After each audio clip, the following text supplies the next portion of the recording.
నమస్కారం ఈటీవీ 360కి స్వాగతం ముందుగా ప్రధాన అంశాలు మంజంలో చావు కేకలపై ఈటీవీ ఈనాడు కథనానికి స్పందన మంత్రుల పర్యటన సౌకర్యాల మెరుగుకు ఆదేశాలు అమాంతం పెరిగిన ఉల్లి ధరలతో సామాన్యుడు బెంబేలు ఖర్చుకు వెరవకుండా రాయితీపై సరఫరా చేస్తామన్న హరీష్ రావు 40 కోట్ల మంది అసంఘటిత కార్మికులకు ఈఎస్ఐ సేవలు భవన నిర్మాణ కూలీలకు వర్తింపజేస్తామన్న దత్తాత్రేయ బలవంతపు భూసేకరణకు ఒప్పుకునేది లేదన్న పవన్ కళ్యాణ్ కన్నీళ్లతో కట్టే రాజధాని ఆంధ్రాకు అవసరం లేదని హితవు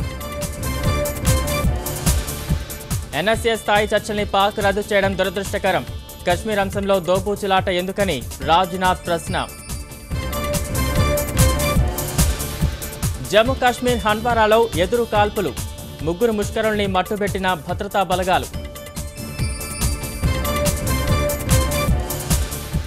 93 ఏళ్ల వయస్సులో యువతకు దీటుగా పరుగులు మారథాన్ పోటీల్లో అబ్బురపరిచే విజయాలు కొలంబో టెస్టులో శ్రీలంక ముందు భారీ లక్ష్యం 72 పరుగులకే 2 వికెట్లు కోల్పోయిన లంకేయులు